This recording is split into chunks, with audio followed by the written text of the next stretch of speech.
Liam Harrington had everything: wealth, power, and a reputation that made people either want him or fear him.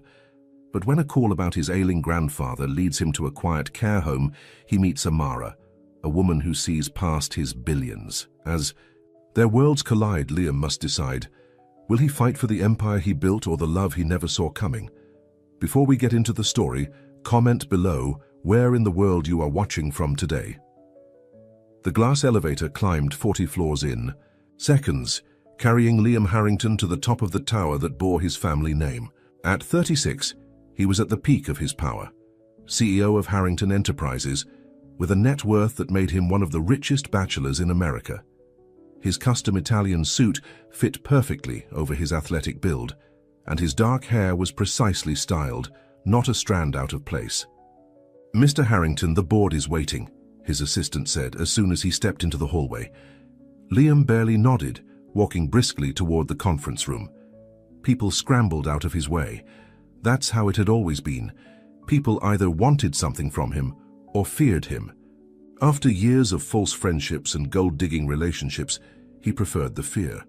The meeting went as expected. Another company acquired, another 100 million added to the Harrington empire. The board members smiled and nodded, but Liam knew they were just yes men who cared only about their year-end bonuses. "Great job, Liam," Victoria Chambers said afterward, her hand lingering on his arm a bit too long. She was the newest board member, beautiful and ambitious. "We should celebrate. Dinner tonight?" Liam looked at her perfectly manicured nails against his suit jacket and forced a polite smile. "Can't tonight, prior commitment." It was a lie, but one he'd gotten used to telling. He'd seen that look in women's eyes too many times, the calculation, the assessment of his worth, his wealth, his power. Never him. "Another time then," Victoria said, her smile unfazed. His office offered a panoramic view of the city, but Liam barely noticed it anymore. He sat at his desk, going through reports and emails until his phone rang, not his business line, his personal cell. "Mr. Harrington, this is Sunset Grove Care Home. I'm calling about your grandfather, Henry Harrington." Liam's fingers tensed around the phone. "What's happened?" "Nothing serious, sir. But the doctor has adjusted his medication, and we thought you should know. Also, he's been asking for you." Guilt washed over Liam. He hadn't visited in over a month. His grandfather was the only person who had ever truly loved him, not his money. And now the old man was tucked away in a care home, while Liam built an empire that meant nothing to either of them. "I'll come by tomorrow," Liam said. "That would be wonderful. Your grandfather will be thrilled." After hanging up, Liam stared at his calendar. Meetings back to back for weeks. He opened a drawer and pulled out an old photo. Himself at 10 years, old, sitting on a dock with his grandfather, fishing rods in hand. Both smiling. That was before his parents died, before the family business consumed his life, before he learned how cold the world really was. He made a decision and called his assistant. "Clear my schedule for tomorrow afternoon." The next day, Liam drove himself to Sunset Grove, his sleek black Aston Martin looking out of place among the modest vehicles in the parking lot. The care home was expensive. He made sure his grandfather had the best, but it still felt like a betrayal to leave him here. At the reception desk, a middle-aged woman with kind eyes looked up. "Mr. Harrington, we weren't expecting you so early. Is that a problem?"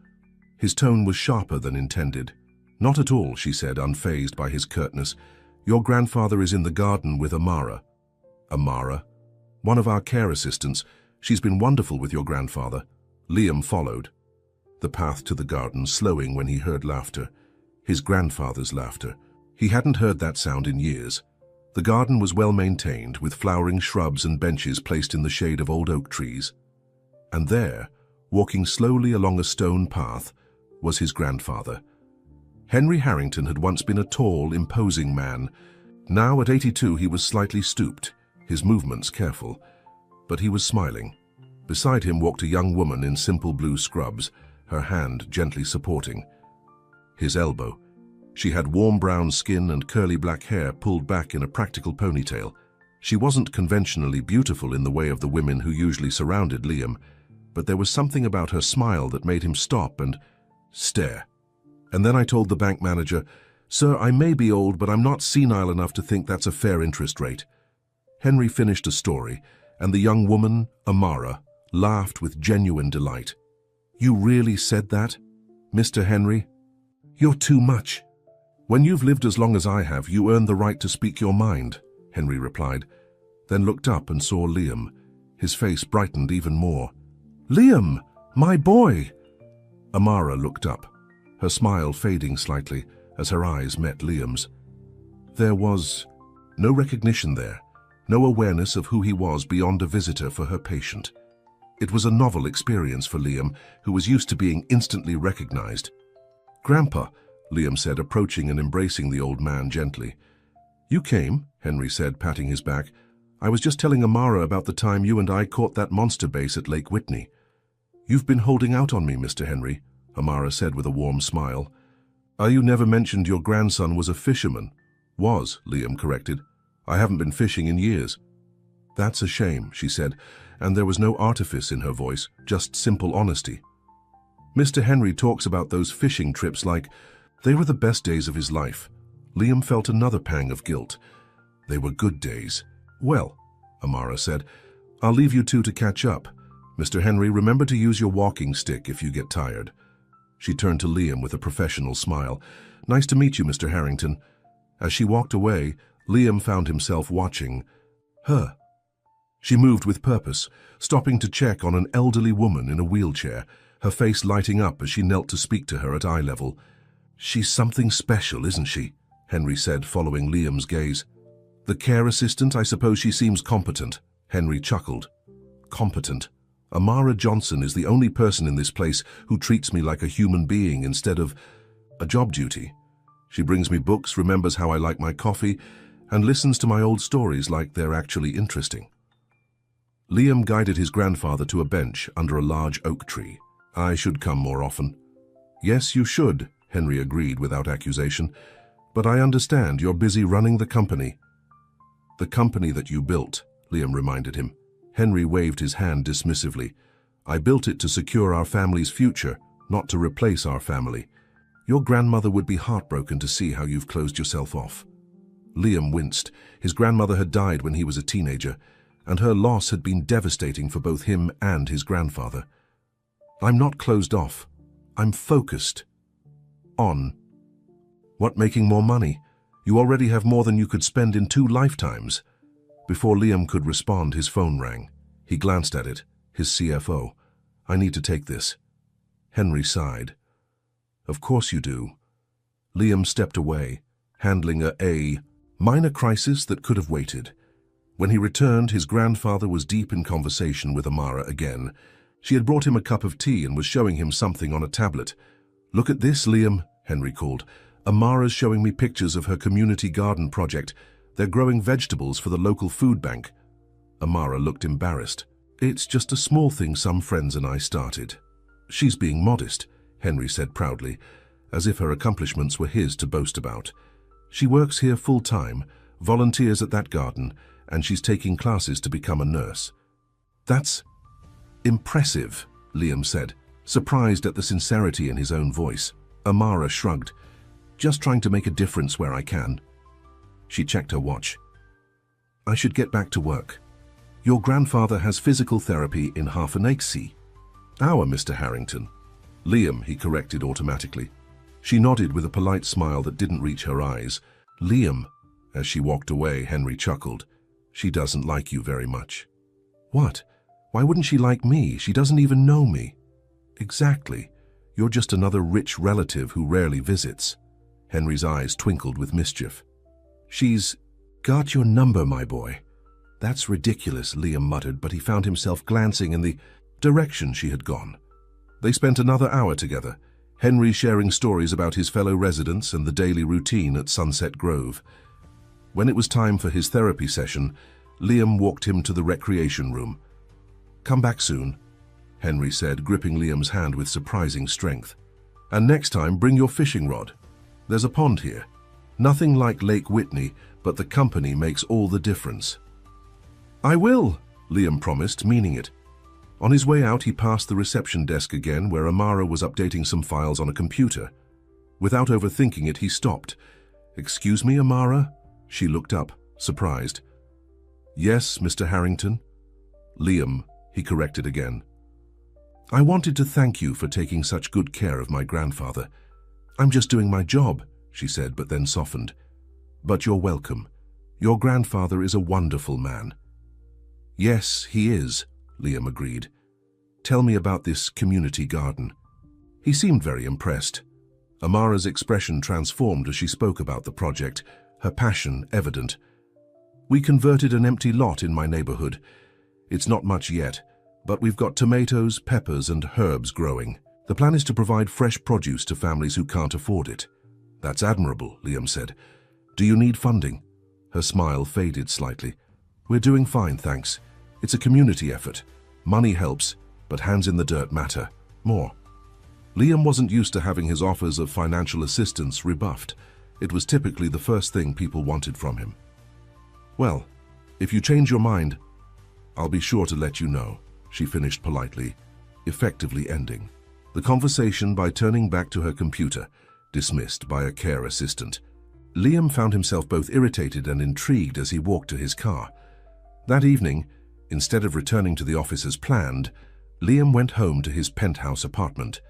The space was immaculately designed, all clean lines and modern art, but devoid of personal touches.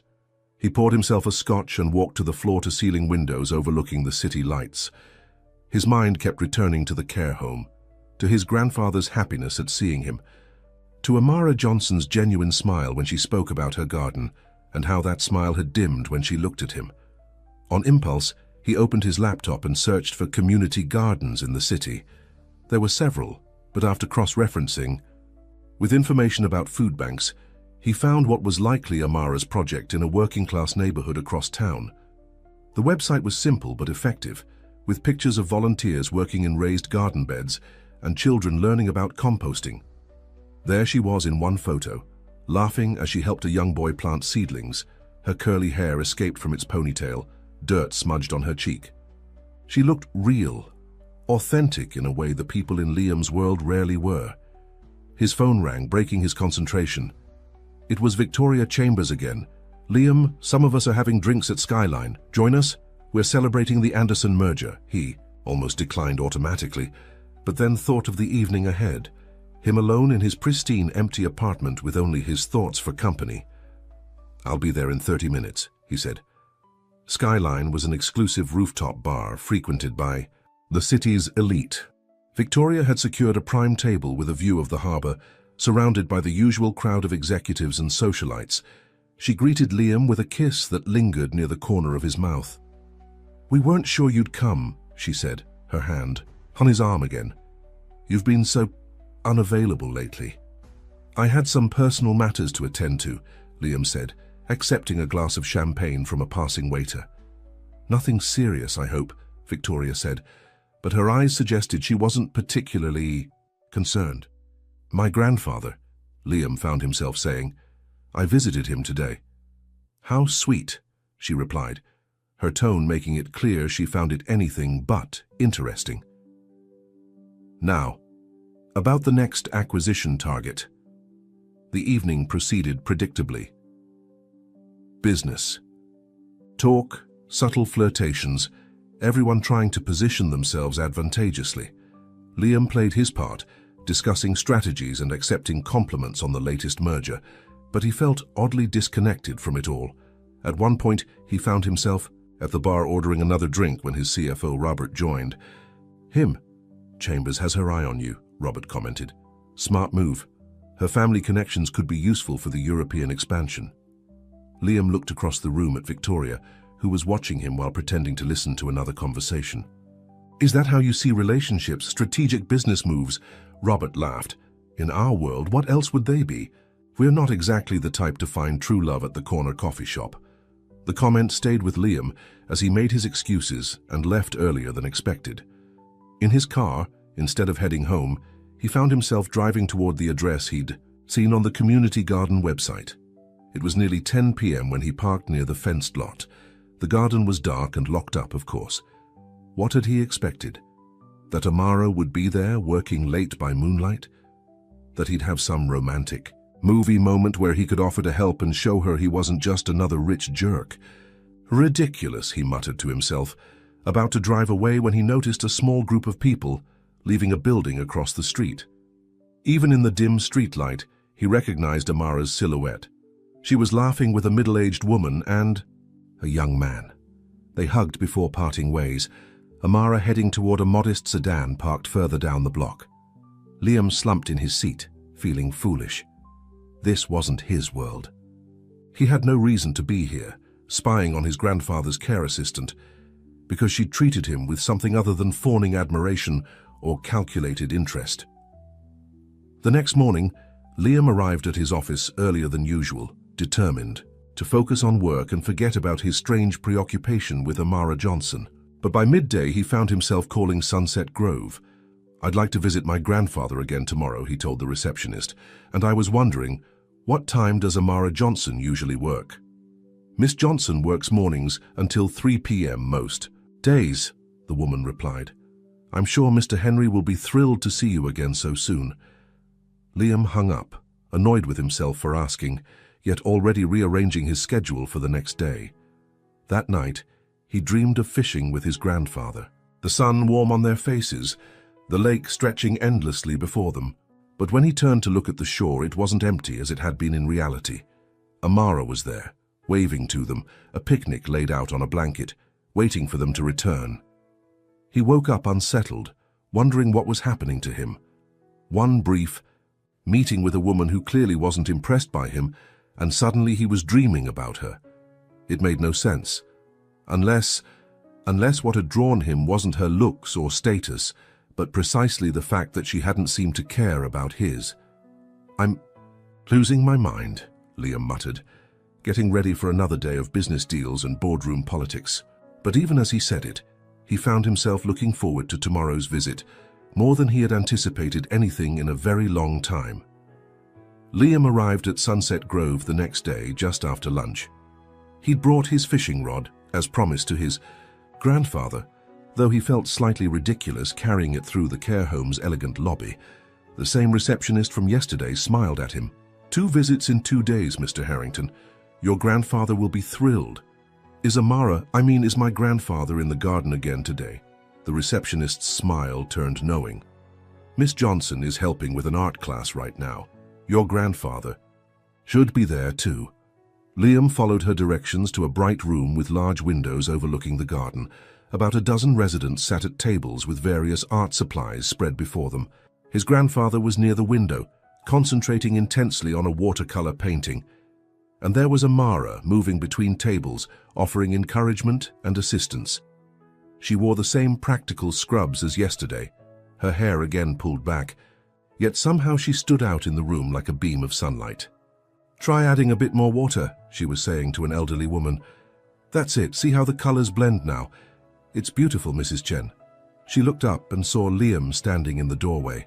Surprise flickered across her face before she smiled politely and approached him. "Back so soon, Mr. Harrington?" she asked. "Your grandfather will be happy to see you." "I promised him we'd go fishing," Liam said, awkwardly holding up his rod. "And please, call me Liam." She nodded but didn't repeat his name this time.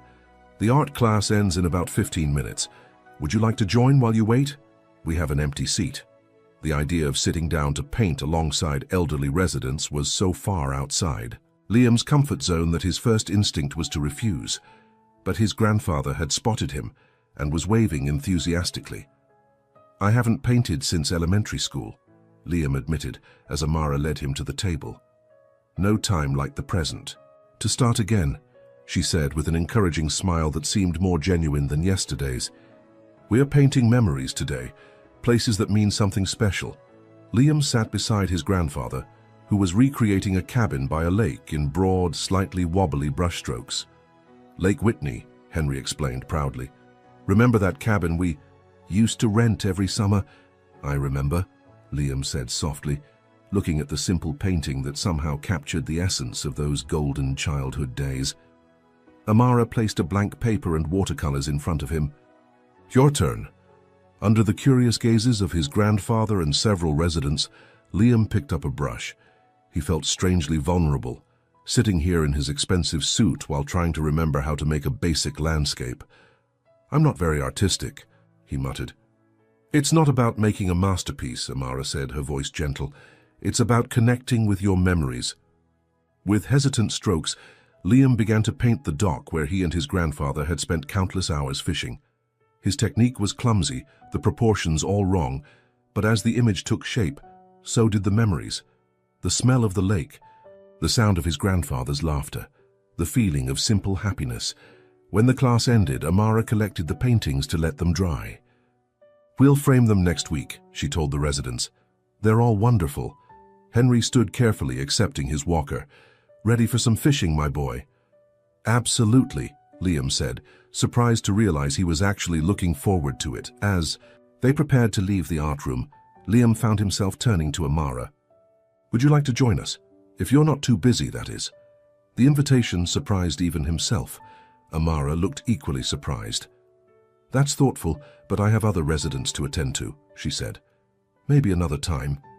Henry chuckled as they walked slowly toward the pond. "You're barking up the wrong tree there, Liam. What are you talking about? I may be old, but I'm not blind. You're interested in Amara." Liam felt an unfamiliar heat rise to his face. "I was just being polite. In the 36 years I've known you, just being polite has never involved inviting someone to join your personal time." At the pond, they found a bench in the shade. Liam helped his grandfather sit comfortably before baiting their hooks and casting the lines into the water. "She's not like the women you usually surround yourself with," Henry continued, clearly enjoying his grandson's discomfort. "I hardly know her," Liam protested. "Exactly my point. The ones you date, do you ever really know them? Or do they just fit a certain mold? Beautiful, sophisticated, connected to the right people?" Liam didn't answer, watching his line bob in the water. His grandfather was right, of course. His relationships had always been superficial, more about social standing than genuine connection. "You know," Henry said after a comfortable silence, "your grandmother was a waitress when I met her." Liam looked up in surprise.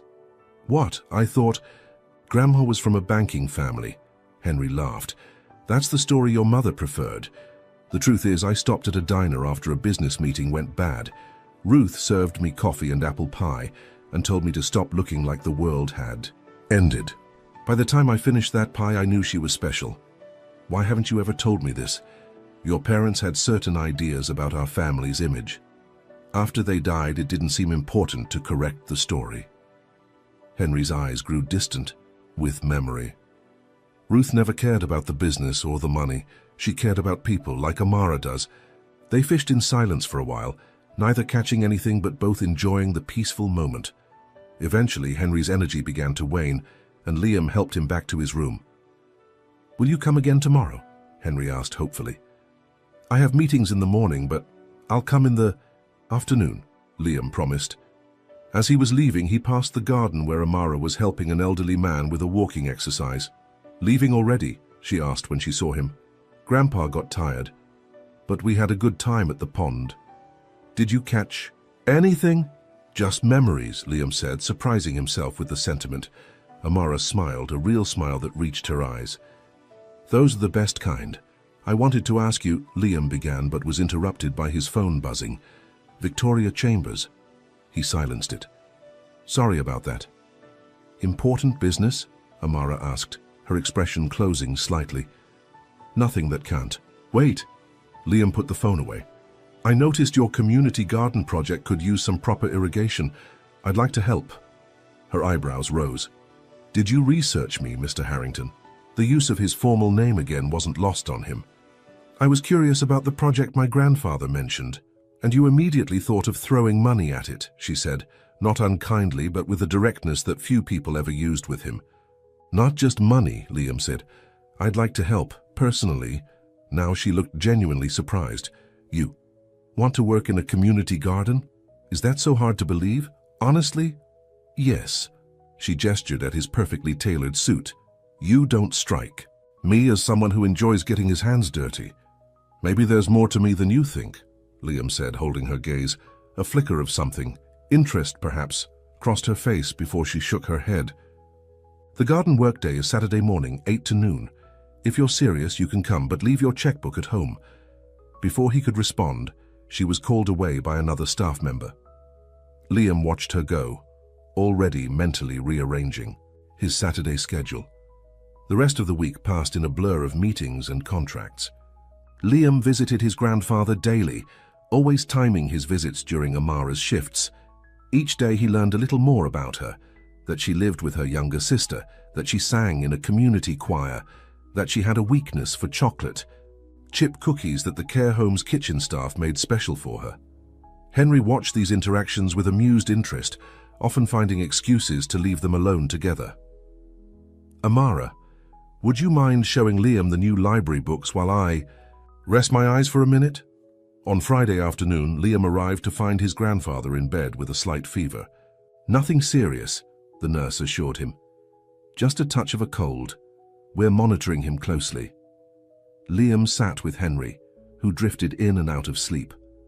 After an hour, Amara appeared at the door with a tray. I brought his favorite tea, she said softly. How is he doing? The same. They say not to worry, but it's normal to worry about people we love, Amara said, placing a gentle hand on his shoulder. The simple touch of comfort was so unexpected that Liam found himself at a loss for words. Thank you for being here for him, she continued. It means more than you know. I should have been here more all along, Liam admitted.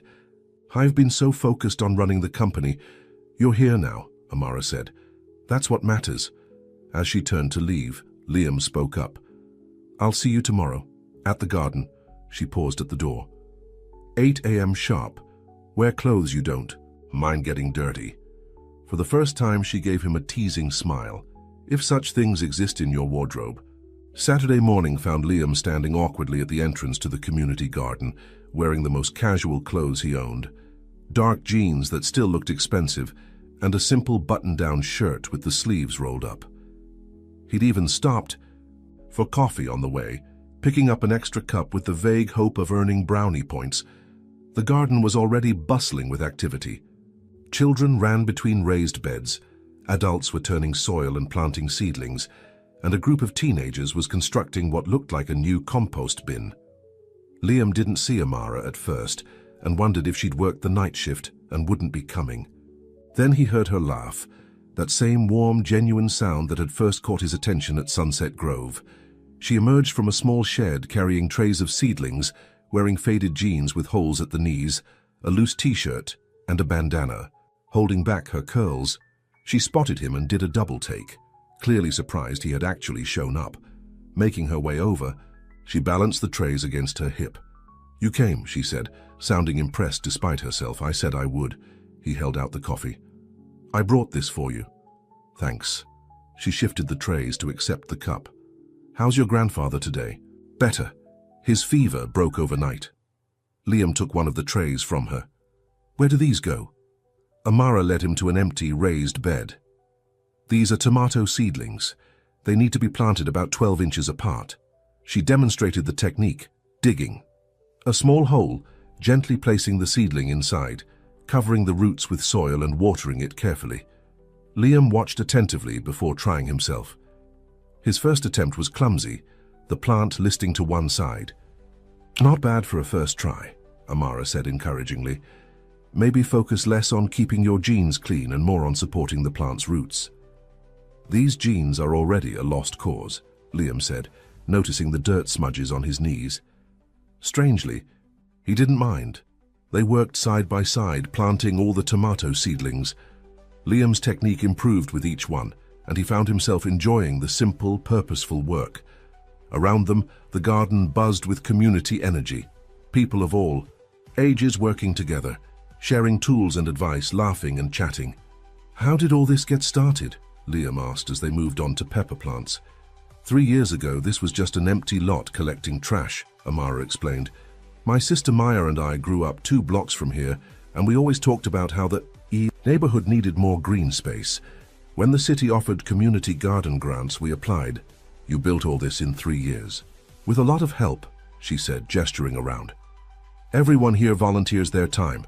The food we grow goes to local families and the food bank. Last year, we produced almost 2,000 pounds of fresh vegetables. That's impressive, Liam said sincerely. It's not running $1 billion corporation, Amara said with a shrug, but it feeds people. Liam looked around at the thriving garden. This might be more important than what I do. Amara studied him curiously. You really mean that, don't you? Before he could respond, they were interrupted by a teenage girl. Amara, we need help with the irrigation system. It's leaking again. I'll be right there, Amara said, then turned back to Liam. Duty calls? Can you finish these peppers? I think I can handle it, he said with more confidence than he felt. For the next 2 hours, Liam worked steadily, planting peppers, then helping a group of children with a strawberry patch. His shirt was dirty, his hands were caked with soil, and he had a sunburn developing on the back of his neck, but he felt more satisfied than he had after closing billion-dollar deals. When lunch break was called, everyone gathered around a long table set up under a tree. People had brought dishes to share, homemade salads, sandwiches, cookies, and pitchers of lemonade. Liam felt awkward, having brought nothing, but Amara handed him a plate. First timers get a free pass, she said. Next time, bring something to share. Next time.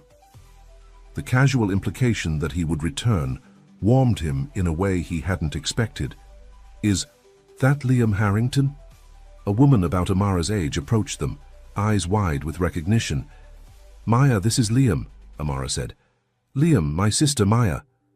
Your sister who runs the social media for the garden? Liam asked, remembering the website.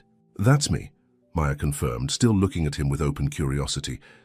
So you're Henry's grandson. Amara's told me about you. All good things, I hope, Liam said, glancing at Amara, who suddenly seemed very interested in her sandwich. Interesting? Things, Maya corrected with a mischievous smile. Like how you show up at Sunset Grove every day now, always during my sister's shift. Maya, Amara warned. What? I'm just making conversation. Maya turned back to Liam.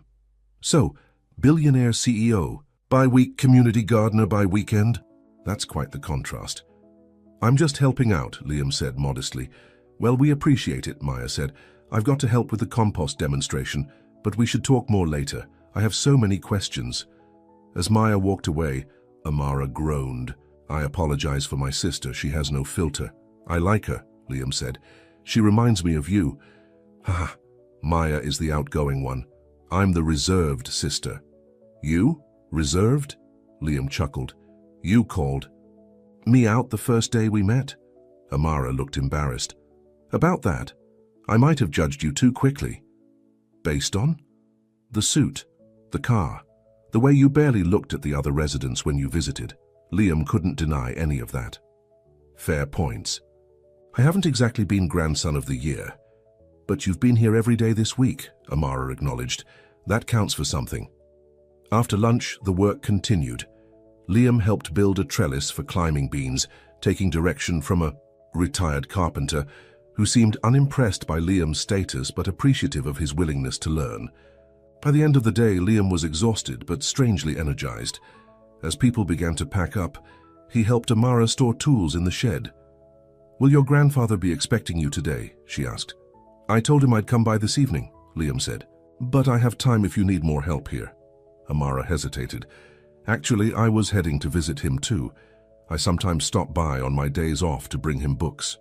We could go together if you want. The idea of spending more time with Amara, even at Sunset Grove, was appealing. I'd like that. Great. Let me just clean up a bit first. I can't show up looking like this. While Amara went to wash up, Maya cornered Liam by the garden gate. So, what are your intentions with my sister? She asked without preamble. Excuse me? You've been visiting your grandfather every day during Amara's shifts for a week, and now you show up here on a Saturday when you could be on a yacht or whatever billionaires do on weekends. I wanted to help with the garden, Liam said, trying to sound casual. Maya gave him a skeptical look. Right, and it has nothing to do with the fact that you're interested in Amara. Is it that obvious? Only to everyone with eyes, Maya said with a laugh. Look, Amara is the best person I know. She works too hard, cares too much, and never puts herself first. If you're just looking for a challenge because she didn't swoon at your fancy car.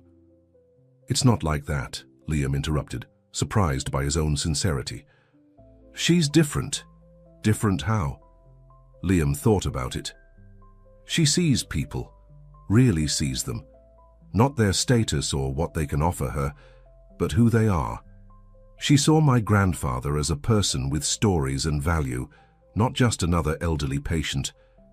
And she looked at me like I was just another visitor, not Liam Harrington, CEO. Maya's expression softened. That's Amara. But be careful with her heart, okay? She doesn't let many people in. Before Liam could respond, Amara returned, her face freshly washed and her curls tamed somewhat. Ready to go? She asked. The drive to Sunset Grove was comfortable, with Amara sharing stories about the garden's early days and the challenges they'd overcome. When they arrived, they found Henry in the common room, playing chess with another resident. Liam, and Amara too. Henry's face lit up. What a wonderful surprise. We brought you something, Amara said, producing a paper bag. Inside was a still warm loaf of zucchini bread. Made with the first zucchini from the garden, Henry took the bread with genuine delight. You two are spoiling an old man. As they sat together, Henry beaming at both of them, Liam found himself watching Amara. The way she listened attentively to his grandfather's stories, her gentle laugh, the kindness in her eyes, all of it drew him in more powerfully than any attraction he'd ever felt before. And for the first time in years, Liam Harrington, who could buy almost anything in the world, found himself wanting something that money couldn't purchase: Amara Johnson's heart. What he didn't know was that earning it would require more from him than he'd ever given anyone, and might cost him everything he thought he valued. Over the next few weeks, Liam established a new routine. Mornings were still dedicated to Harrington Enterprises, but his afternoons often found him at Sunset Grove with his grandfather. Saturdays were spent at the community garden, where he had become a regular volunteer. And through it all, Amara was the center of gravity that kept pulling him back. You missed the board meeting yesterday, Victoria commented one morning, leaning against the doorframe of his office. Robert had to cover for you. I had a family. Commitment, Liam said, not looking up from his computer. With your grandfather again. Victoria entered the office uninvited, perching on the edge of his desk. You've been spending a lot of time at that care home lately. Liam finally looked up. Is there a problem with that? Not at all. It's just unexpected. She studied him with calculating eyes. You've changed, Liam. People do that sometimes. It's more than that. You used to be focused, driven. Now you're delegating key meetings, leaving early. She leaned closer. Some of the board members are talking. Let them talk, Liam said, though a flicker of concern crossed his mind. The company is doing fine, for now. But success requires constant attention. She placed her hand on his, her voice softening. I'm just looking out for you, Liam. We've known each other a long time. I appreciate the concern, Liam said, gently removing his hand, but my personal life is my own business. Victoria's smile tightened. Of course, just remember who your real friends are. As she left, she added, Oh, and don't forget the charity gala next weekend. As major donors, the company expects both of us to be there. The charity gala. Liam had completely forgotten about it. It was an annual event that Harrington Enterprises sponsored, raising money for children's education. In previous years, Liam had viewed it as a necessary publicity opportunity. This year, he found himself wondering if the money actually reached the children it was meant to help. That afternoon, Liam arrived at Sunset Grove to find Amara helping his grandfather into a wheelchair. What's happening? Liam asked, concerned. Nothing to worry about, Henry assured him. Just going for some x-rays. Doctor wants to check my hip after that fall last week. Liam frowned. What fall? Why wasn't I informed? It was very minor, Amara explained. Mr. Henry slipped in the bathroom but caught himself on the handrail. He wasn't hurt, but Dr. Peterson likes to be thorough. I didn't want to worry you, Henry added. You're busy enough. The words stung Liam. Had he been so absent from his grandfather's life that Henry felt he couldn't reach out even for something as serious as a fall? I'm never too busy for you, Liam said firmly. I want to know about these things, no matter how small they seem. Henry patted his hand. I know. Son, now would you like to come with us to radiology? It's a thrill a minute down there.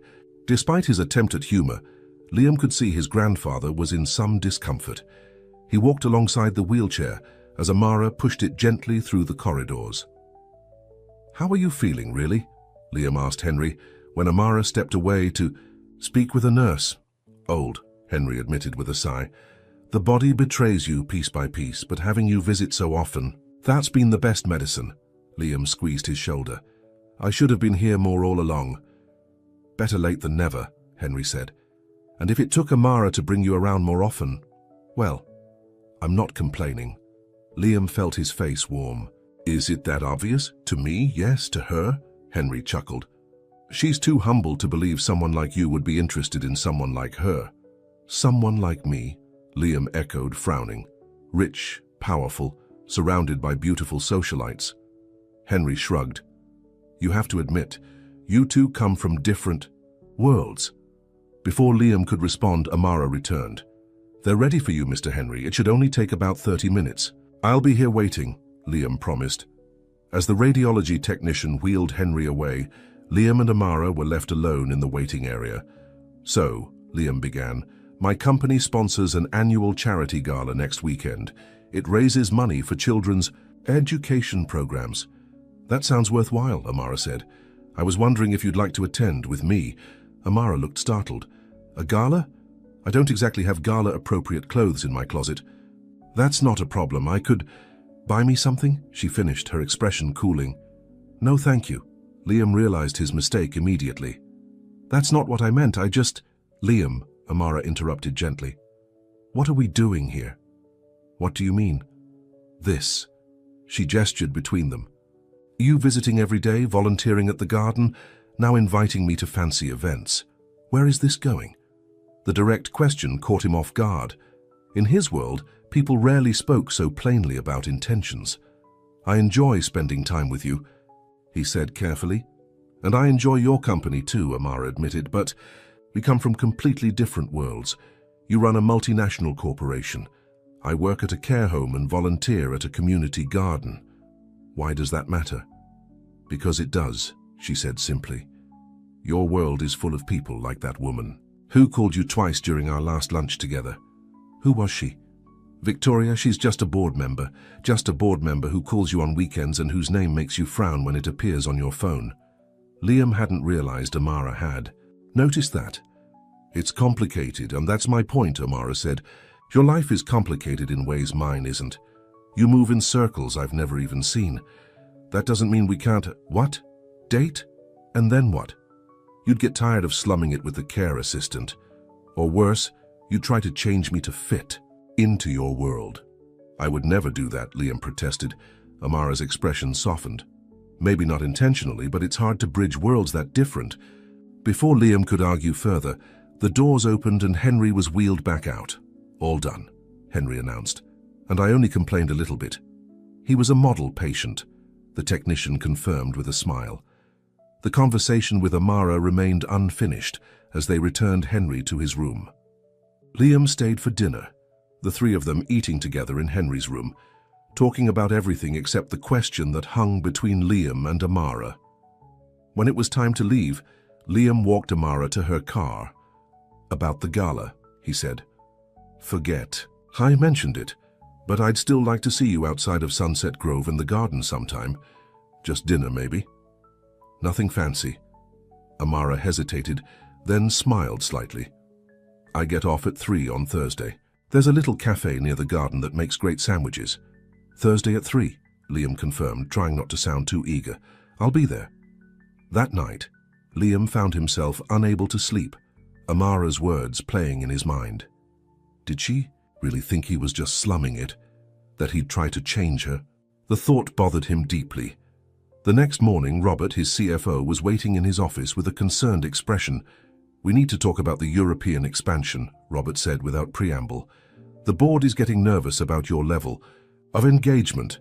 I've reviewed all the proposals, Liam said defensively. Reviewing isn't leading, Robert countered. Victoria brought some concerns to me yesterday. Of course she did, Liam thought. What concerns exactly? That you're distracted, That your priorities have shifted. Robert hesitated. There's talk about whether you're still the right person to lead this company. Liam felt a flash of anger. I built this company into what it is today. Your grandfather built it, Robert corrected. You expanded it.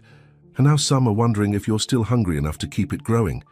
The implied threat wasn't subtle. The board could move to replace him if they lost confidence in his leadership. I have a personal life now, Liam said. That doesn't mean I'm any less committed to Harrington Enterprises. Then prove it, Robert said. The European expansion needs your full attention, and so does the charity gala. Victoria mentioned you haven't even confirmed your attendance yet. I'll be there, Liam assured him. Now, if that's all. After Robert left, Liam sat back in his chair, a heaviness settling in his chest.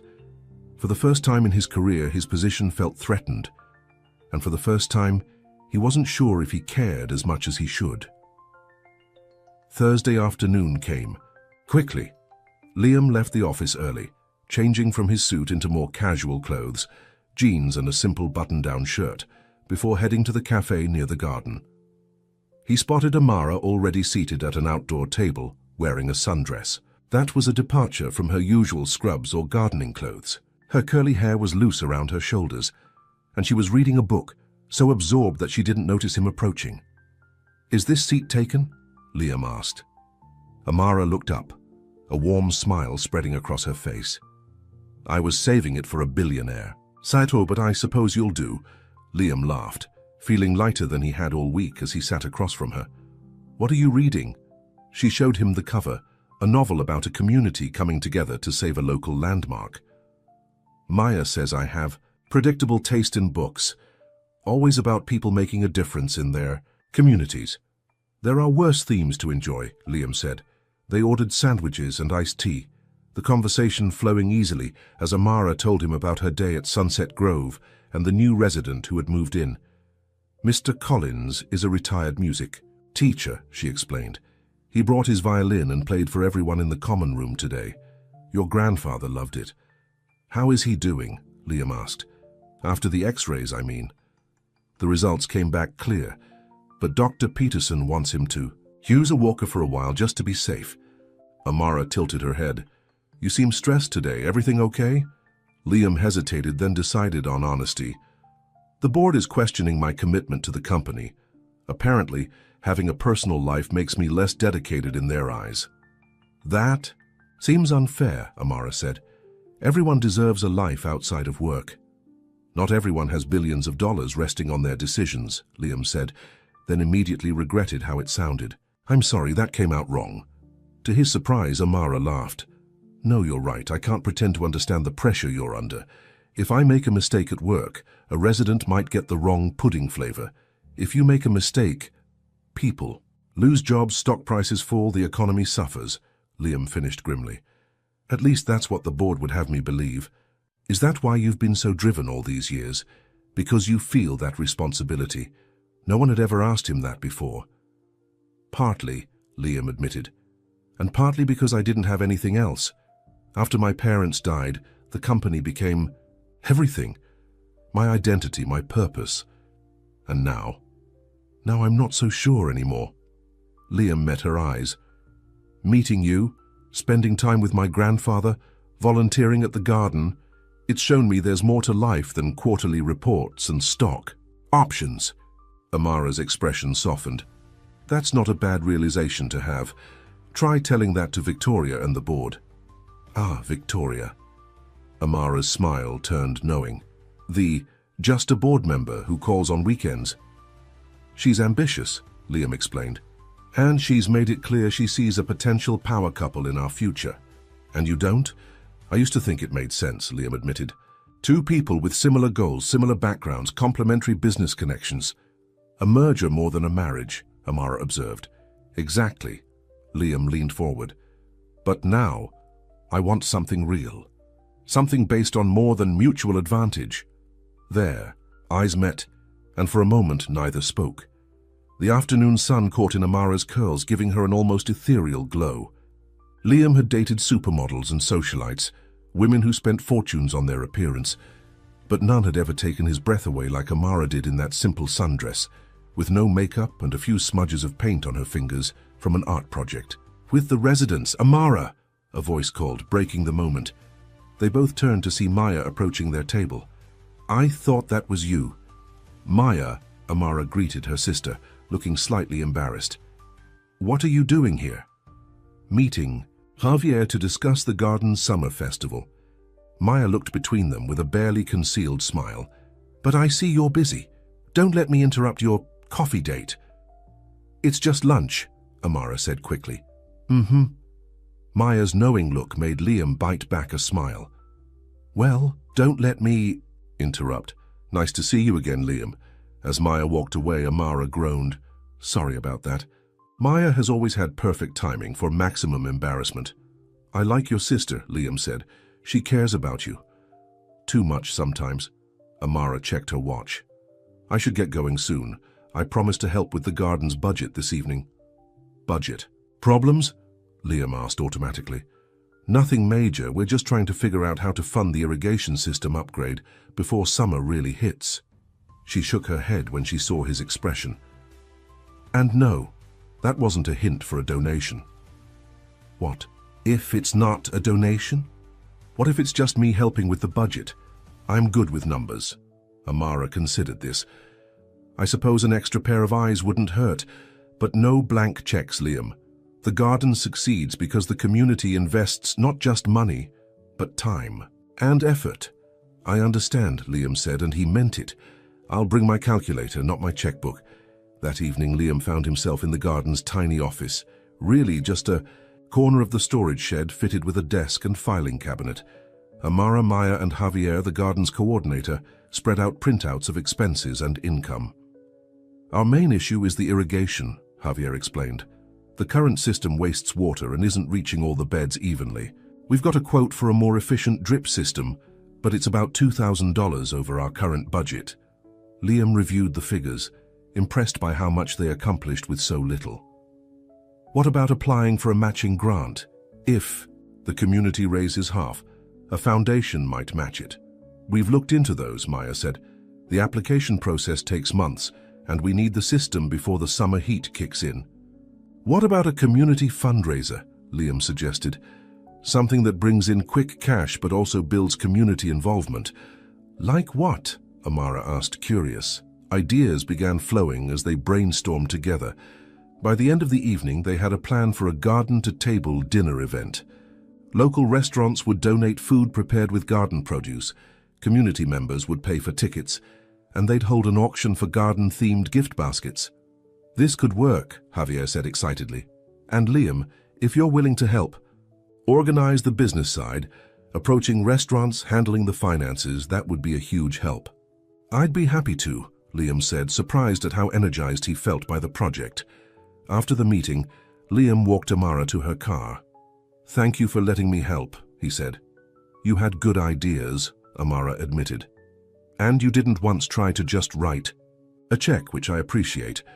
"I'm learning," Liam said with a smile. "Slow but steady progress." Under the soft glow of a streetlight, Amara looked up at him, her expression thoughtful. "You know, when we first met, I thought you were just another rich guy who visited his grandfather out of obligation. I judged you without knowing you, and I'm sorry for that." "And what do you think now?" Liam asked softly. "Now I think there's a lot more to Liam Harrington than the CEO everyone sees." She hesitated, then rose on her tiptoes and kissed his cheek. "Good night, Liam." As she drove away, Liam touched the spot where her lips had been, feeling like a teenager after a first date. He was smiling all the way home. The next few days were a whirlwind of activity. By day, Liam managed Harrington Enterprises, paying special attention to the European expansion to appease the board. Evenings were split between visiting his grandfather and helping organize the garden fundraiser. He approached restaurant owners. He knew securing donations and support. The event was coming together quickly, scheduled for the weekend after the charity gala. On Friday afternoon, Liam was in his office reviewing contracts when his assistant announced an unexpected visitor, Amara. "Send her in," Liam said, surprised and pleased. Amara entered, looking slightly uncomfortable in the opulent surroundings of the Harrington Enterprises executive floor. "Sorry to drop in unannounced. I was downtown for a nursing program interview, and thought—" She trailed off, taking in the panoramic views from his office windows. "Wow, quite the view." "It's good to see you," Liam said, genuinely happy for the interruption. "How did the interview go?" "I think well," she said, still distracted by the office. "This is not what I expected." "Too corporate?" Liam asked, seeing his everyday environment through her eyes, the sleek furniture, the modern art, the overall sense of wealth and power. "Just very different from my world," Amara said, echoing their earlier conversation. She noticed the photo on his desk, the old one of him fishing with his grandfather. "I like that you keep this here." "A reminder of what matters," Liam said. "So what brings you by?" "Actually, I wanted to talk to you about the gala." Amara took a deep breath. "I've been thinking about your invitation, and if it's still open, I'd like to go. With you." Liam couldn't hide his surprise. "Really? What changed your mind?" "Your grandfather, actually. He told me it's an important event for you, and that supporting children's education is something I believe in too." She smiled shyly. "And maybe I'm a little curious about your world." "I'd be honored if you came," Liam said, his heart beating faster. "But I thought you were worried about not fitting in."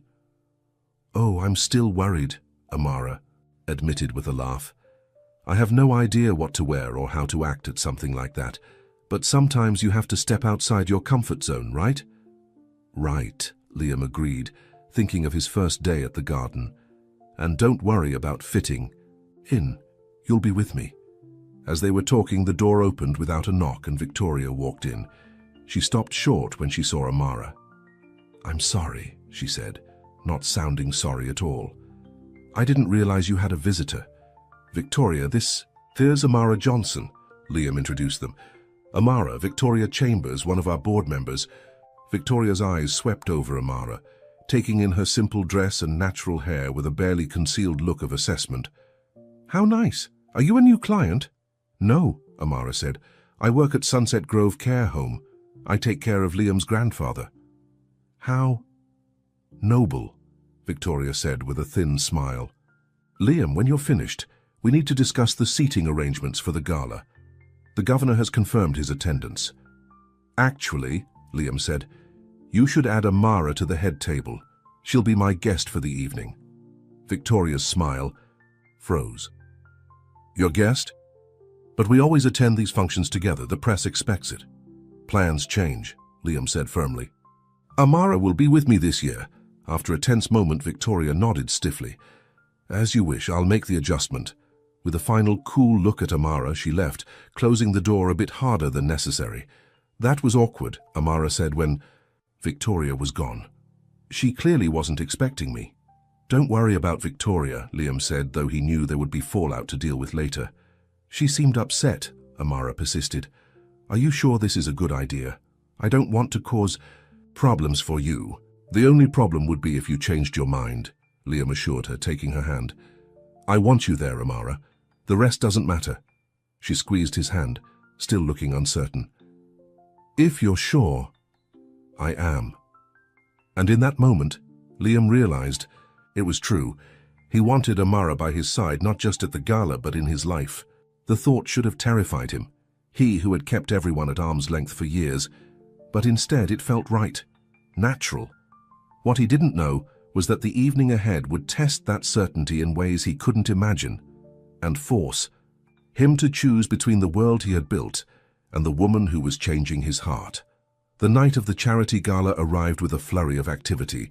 Liam had offered to send a car for Amara, but she had insisted on driving herself, saying she wanted the option to leave early if she felt too uncomfortable. Liam waited at the entrance to the Grand Plaza Hotel, checking his watch anxiously. The eye. Red carpet was lined with photographers capturing the arrival of the city's elite. He had already fielded several questions about why he was standing outside rather than mingling inside. "Just waiting for my date," he told them with a smile that revealed nothing. When Amara's modest sedan pulled up to the valet station, Liam felt his heart skip. She stepped out tentatively, looking both beautiful and nervous in a simple navy. blue gown that she later told him she had borrowed from a friend. Her curly hair was swept up elegantly, with a few tendrils framing her face. She wore minimal makeup, just enough to enhance her natural beauty. "You look stunning," Liam said, taking her hand. "I feel like an imposter," Amara admitted quietly. Everyone else arrived in limousines. "You're the most genuine person here," Liam assured her. "That's worth more than any limousine." As they walked the red carpet, cameras flashed. Liam could hear the whispers. "Who is she?" "That's not Victoria." "Chambers. Is that his new girlfriend?" Inside, the ballroom was transformed into a glittering wonderland. Crystal chandeliers cast a warm glow over tables, adorned with elaborate floral arrangements. A string quartet played softly in the corner. Waiters circulated with champagne and hors d'oeuvres.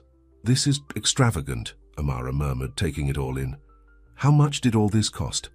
"The event raises over $1 million for children's education," Liam said, hoping to impress her with the charitable goal rather than the opulence.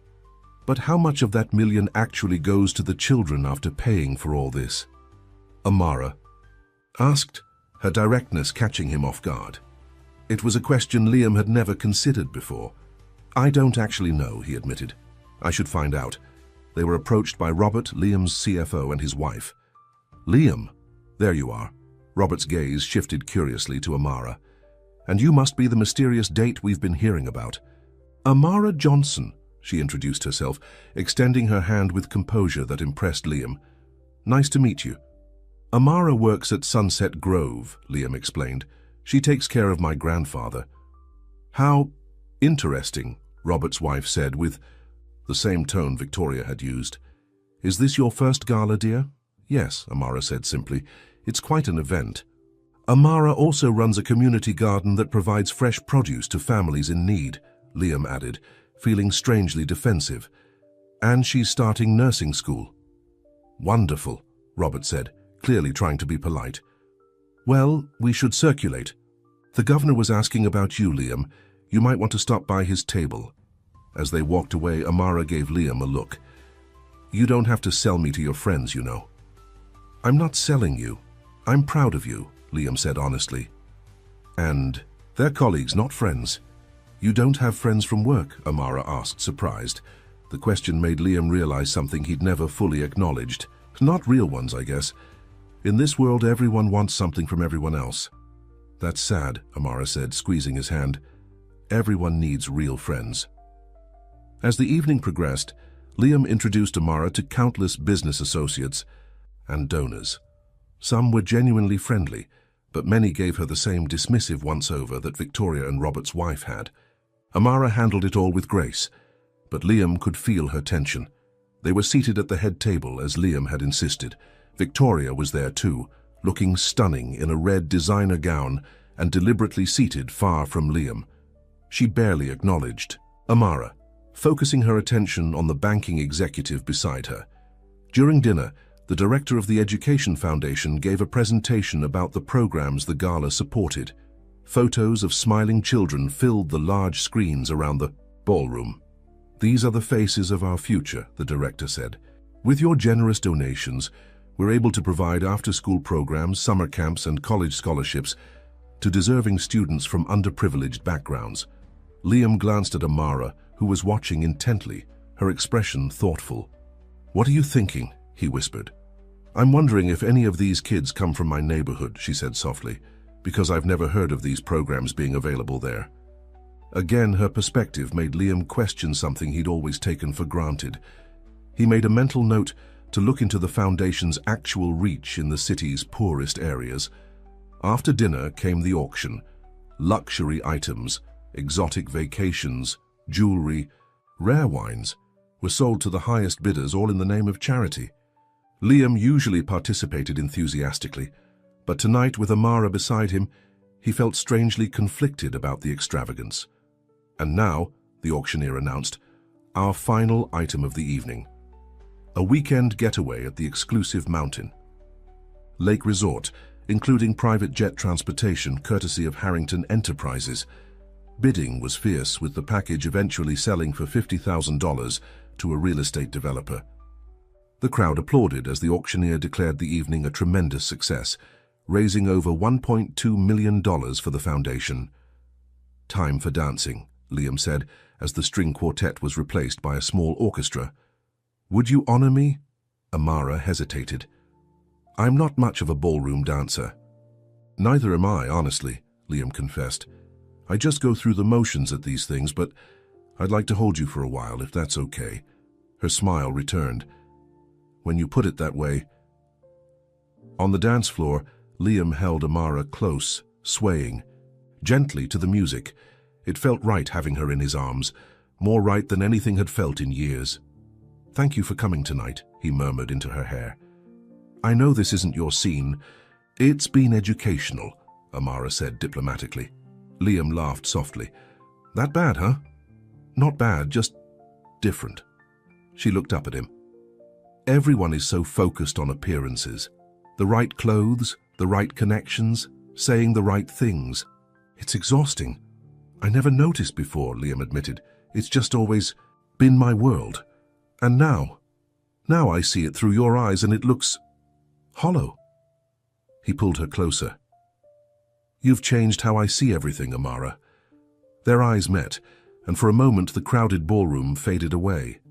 Liam leaned down slowly, giving her time to pull away if she wanted. Instead, Amara rose on her tiptoes, meeting him halfway. Their lips touched in a soft, tender kiss that sent warmth spreading through Liam's entire body.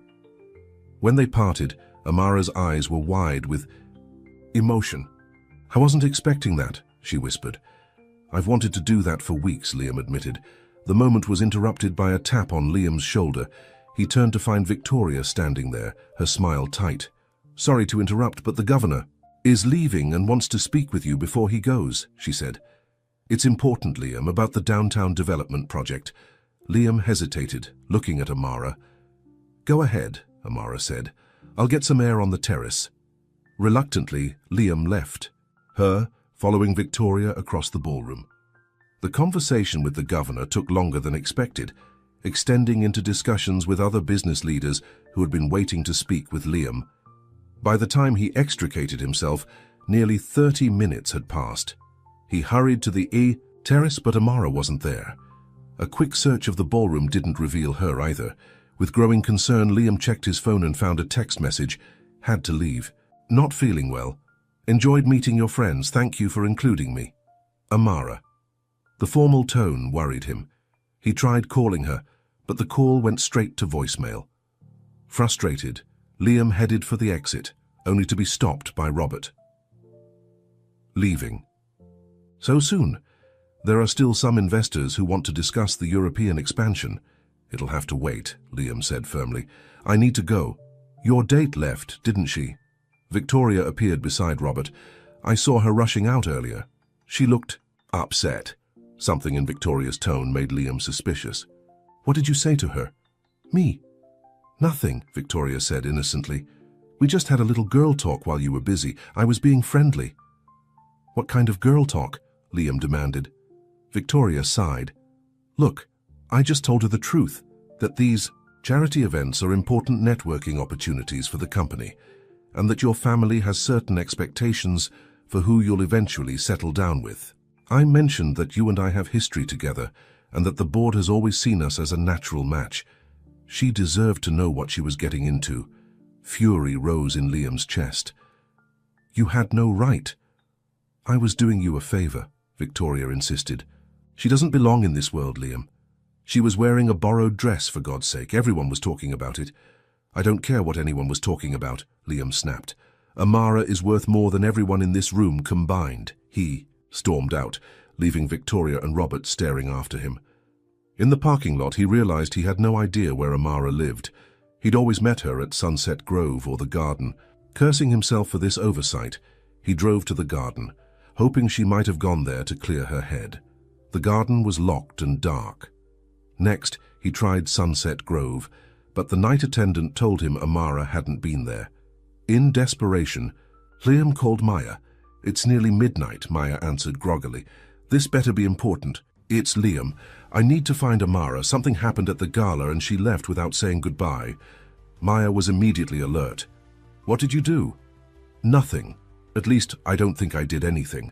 We were dancing and we kissed, and then I had to speak with some people, and when I came back she was gone.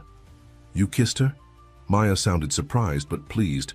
Wait, then why would she leave? Victoria talked to her while I was gone. Victoria is complicated. She said some things about me and her and about Amara not belonging in my world. Maya groaned. Oh, perfect. Let me guess. This Victoria is beautiful, rich, and exactly the kind of woman everyone expects you to be. With? Something like that, Liam admitted. And did you and Victoria ever? No. Well, there was one kiss at a Christmas party years ago, but it meant nothing. Liam ran a hand through his hair in frustration. I just need to talk to Amara. Please, Maya. Maya sighed. She's probably at home. She lives in the apartment above mine, too. You have a pen? Liam scribbled down the address Maya gave him, thanked her and drove across town to a modest apartment building in Amara's neighborhood. It was well after midnight when he knocked on her door. For a long moment, there was no response. Then he heard soft footsteps and Amara's voice. Who is it? It's Liam. Please, Amara, I need to talk to you. The door opened a few inches, revealing Amara in pajamas, her hair loose around her shoulders. She'd been crying. It's very late, she said quietly. I know and I'm sorry, but I couldn't leave things like this. Can I come in? Just for a minute. After a hesitation, Amara opened the door wider. Her apartment was small but cozy, filled with books, plants, and colorful throw pillows. It felt warm and inviting, like Amara herself. Why did you leave? Liam asked without preamble. Amara sat on her small sofa, pulling her knees up to her chest. I didn't belong there, Liam. Your friend Victoria made that very clear. Victoria is not my friend, Liam said firmly. And whatever she told you, she didn't tell me anything I didn't already know, Amara interrupted. She just confirmed it. You and I come from different worlds. Everyone at that gala saw it.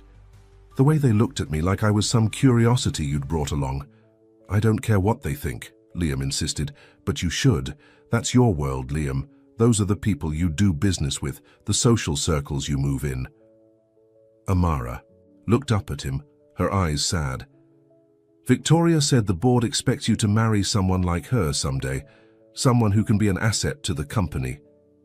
The board doesn't decide who I love, Liam said, the words slipping out before he could consider. For its implications, Amara's eyes widened. Love? Liam, we barely know each other. I know enough, Liam said, sitting beside her and taking her hand. I know that when I'm with you, I feel more alive than I have in years. I know that you see the real me, not just the CEO or the billionaire. And I know that kissing you tonight felt like coming home. Tears filled Amara's eyes. I feel the same way, she admitted softly. But feelings aren't always enough. What happens when the novelty wears off? When you realize that my world of care homes and community gardens can't compete with galas and boardrooms? What if I told you I don't want that world anymore? Liam asked. At least, not the way it is now. Tonight, watching you question things I've always taken for granted, like how much of that charity money actually reaches children in neighborhoods like yours. It made me realize how disconnected I've become. What are you saying? I'm saying I want to change things. Use Harrington. Enterprises to make a real difference, not just write checks for fancy galas. Liam squeezed her hand. And I want you beside me while I do it. Not because you fit into my world, but because together we can create something better. Amara looked skeptical. Your board would never allow that. Victoria made it clear they have plans for the company, and for you. Let me worry about the board, Liam said. Right now, I just need to know if you're willing to give us a chance, a real chance, despite our differences. For what felt like an eternity, Amara studied his face. Then, slowly, she nodded. I want to believe this can work. Liam pulled her into his arms, holding her tight. That's all I need to hear. The next morning, Liam arrived at Sunset Grove earlier than usual. He found his grandfather in the garden, practicing with his walker. You're getting good at that, Liam commented. Practice makes perfect, Henry said cheerfully. How was the gala? Did Amara enjoy herself? It was educational, Liam said, using Amara's word. Grandpa, I need your advice." For the next hour, Liam poured out everything: his feelings for Amara, the board's concerns about his leadership, Victoria's interference, and his growing desire to change the company's direction. "I've been running Harrington Enterprises the way I thought it should be run," Liam concluded, "focusing on growth and profit above all else. But what if there's a better way?" Henry smiled, his eyes twinkling. "I've been waiting years for you to ask that question. What do you mean? When I started the company, it wasn't just about making money, it was about making a difference in our community." Henry patted Liam's hand. "Your grandmother always said a business should be measured by the good it does, not just the profit it makes. But the board serves at the pleasure of the majority shareholder," Henry interrupted, "which is you, my boy. They've forgotten that." Liam stared at his grandfather, realization dawning. "You're right. I don't need their approval. I just need to remember why the company exists in the first place. And as for Amara," Henry continued, "she reminds me so much of your grandmother. Ruth never cared about status or wealth either. She just wanted to make the world better, one person at a time." "I think I'm in love with her, Grandpa," Liam admitted. "I know you are," Henry said with a satisfied smile. "I knew it the first time. I saw you looking at her. You had the same look I had when I first met your grandmother." With renewed determination, Liam spent the next week preparing for a special board meeting he had called. He worked late into the nights, researching, planning, and making calls to key allies. Amara supported him throughout, offering perspective and ideas as he crafted his vision for the company's future. The morning of the board meeting, Liam stood before his mirror, adjusting his tie. He looked the same on the outside, successful, confident, in control, but inside everything had changed. "You ready for this?" Amara asked from the doorway of his bedroom. She had stayed overnight for the first time, and seeing her there in one of his shirts, hair tousled from sleep, made his heart swell. "As ready as I'll ever be." Liam kissed her softly. "Thank you for believing in me." The boardroom was tense when Liam arrived. All 12 members were present, including Victoria, who sat with a cool, confident expression. Robert looked nervous, darting glances between Victoria and Liam. "Thank you all for coming," Liam began. "I've called this special meeting to discuss the future direction of Harrington Enterprises." "Before you begin," Victoria interrupted, "the board has its own agenda item." She nodded to Robert, who reluctantly slid a document across the table to Liam. "What's this?" Liam asked, though he could guess. "A vote of no confidence," Victoria said smoothly. "The board feels your recent distractions have compromised your ability to lead this company effectively.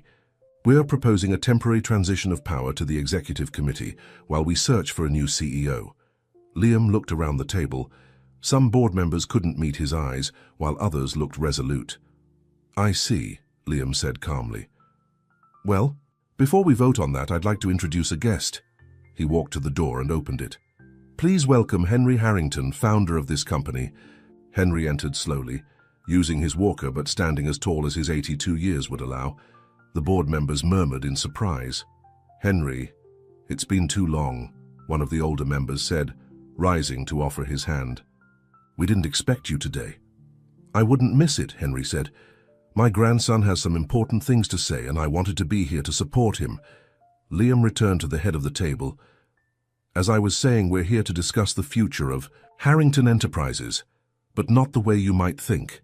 For the next hour, Liam presented his vision, a restructuring that would maintain profitability while significantly increasing the company's investment in sustainable practices and community development. He proposed creating a new division focused specifically on affordable housing and education initiatives in underserved communities.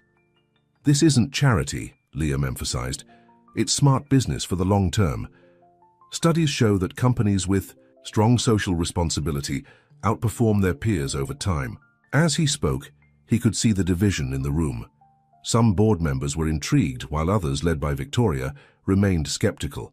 "This is a radical departure from our core mission," Victoria objected when he finished. "And it comes suspiciously, soon after you started dating someone from a very different background. The board has to wonder if your judgment is being influenced by personal factors." "My judgment is being influenced by values," Liam corrected her. values that this company was founded on but has strayed from. Exactly right, Henry spoke up. When I built Harrington Enterprises, it wasn't just to make money, it was to make a difference. Somewhere along the way, that purpose got lost.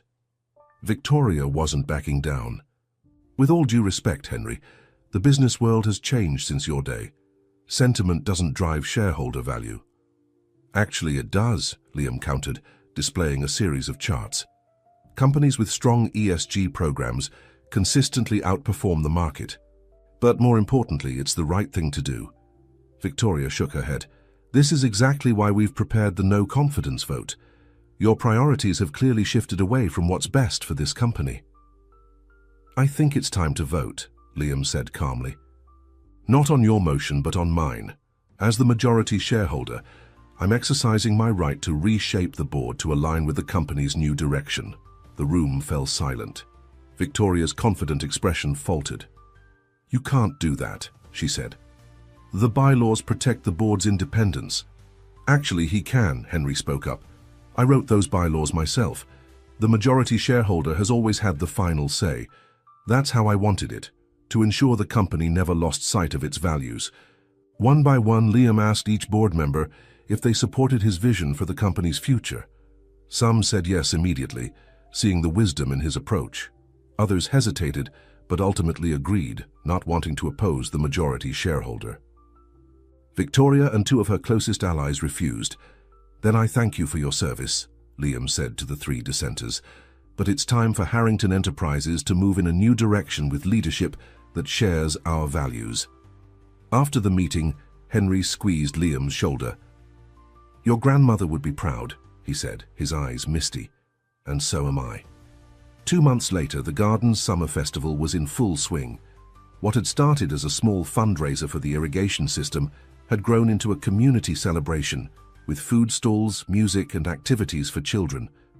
Local businesses had donated goods and services for an auction, and the mayor had even made an appearance.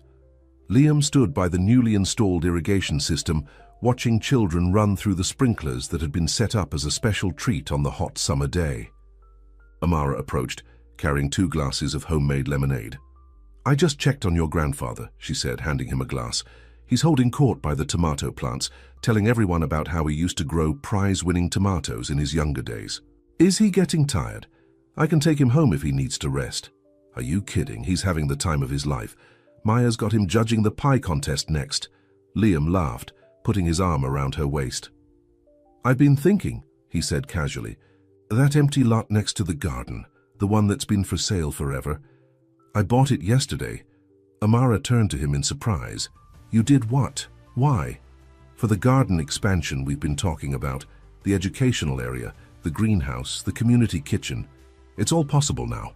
Tears filled Amara's eyes. Liam, I don't know what to say.